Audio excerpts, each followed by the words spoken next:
Thomas Tuchel at Mainz, you need A-levels for some of these exercises. Over the course of 10 years in youth football, Thomas Tuchel had made progress. First, as assistant manager, he learned from Hansi Flick at Stuttgart, who was considered a luminary in German junior football. Then he gained experience as head coach of teams in various age groups.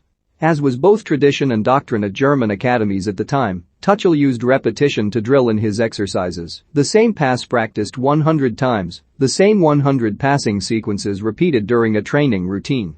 Now, we're doing a much higher number of repetitions, but no longer in a drilling manner, he said. We train on very complex, tight pitches and always get the players to come up with new solutions depending on the shape of the game. Put more simply, players were practicing passes in game circumstances under higher pressure than in a match, without thinking about what they were doing. Practicing forms of attacking play, when outnumbered by their opponents, such as in a 7-on-2 situation, facilitated the need for a creative passing game to such an extent that mindless drilling was not necessary. There was one thing that would never be seen in a Tuchel training session, an 11v11 match on a full pitch, which he had used as a natural final exercise in training sessions in his youth coaching days. It just no longer made sense for Tuchel. I have completely said goodbye to copying the game from the weekend. We'll never be able to do that, he said. Instead, he was concerned with the basic forms in which his team operated. The principles have to be clear. Which foot is used to receive the ball? Which foot do I play the ball into? Is it possible to move the other player into an open position, or is it a closed situation? If it's a closed situation, how do I offer myself to the defenders to restart the attack? When the player turns, where does a running path start on the other side, and where doesn't it? These principles are clear. And within these principles, there is maximum creative freedom for every player, Tuchel explained. Week by week, the Mainz players trusted their coach more, realizing the small-sided exercises were the best preparation. The league and cup games, with the sudden increase in space on the pitch, which provided more time to make decisions, became easier than the training sessions, just as the coach intended. At the time the midfielder Eugen Polanski remarked, "You need A-levels for some of these exercises."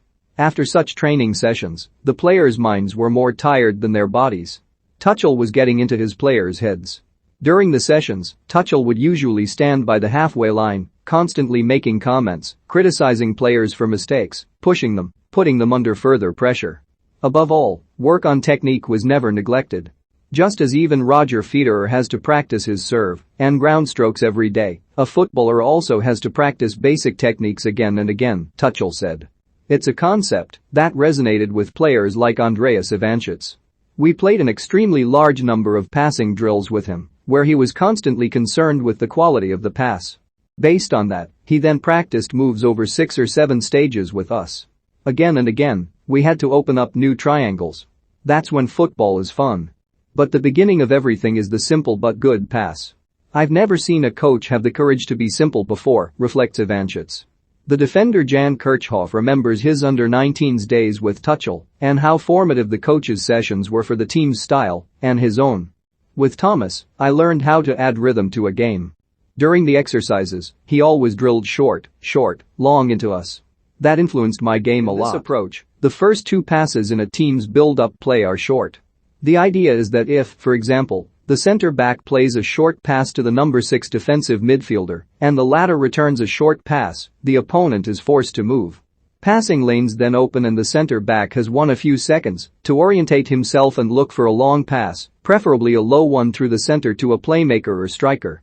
This is repeated in the opponent's half. Here too, 2 passes help orientate the number 6 or the playmaker, who has an eye on goal, and the decisive pass can be played, or an attempt on goal made. In addition, Tuchel was fond of what is known as differential learning. According to this sports science theory, a person doesn't best learn movement sequences and techniques through simple repetition, but rather if small deviations or distractions are incorporated again and again. As chance would have it, one of the intellectual fathers of this theory was teaching and researching at the Institute of Sports Science at the Johannes Gutenberg University during Tuchel's time in Mainz, just 2 kilometers from the Bruchweg training ground. Tuchel had discussions with Professor Wolfgang Schöllhorn, and he found his encounters with the scientist groundbreaking. "It has totally changed my role as a coach," he said. "I started to orientate myself more and more towards the fact that training provides the players with much more complex tasks than a match does.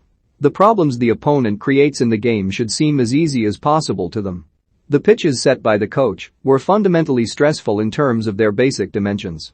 They were small and narrow. There would always be pressure on the player with the ball, so passes had to be played and processed accurately. In addition, there were special rules or pitches with forbidden zones. For example, the center circle may not be played on or passed through, or the wing may be restricted, depending on their next opponent. Tuchel once analyzed Stuttgart as being very strong when they won possession on the wings. Therefore, he wanted his team to build up through the center while exposing the wings as little as possible. On the Tuesday before the match against Stuttgart, during the opening session of the week, he was already gearing the still relaxed exercises towards this goal. On the Wednesday, Tuchel limited the pitch in an extremely unorthodox manner so that it looked like an hourglass. Tuchel forced his players to pass through the center of the pitch, like threading the eye of a needle.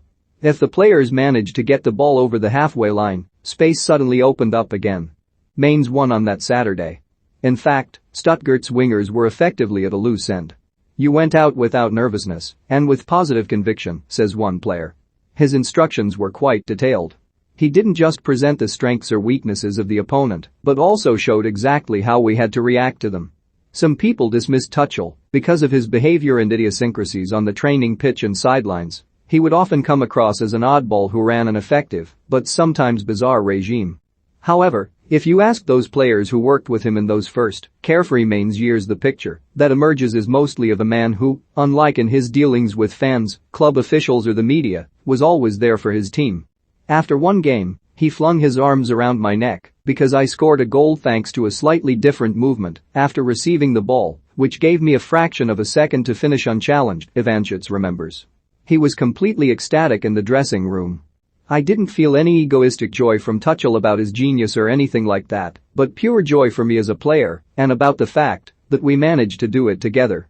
This is an edited extract from Thomas Tuchel, Rulebreaker by Daniel Murin and Tobias Schachter, is published on 30 September by Biteback, available to pre-order here for £11.30.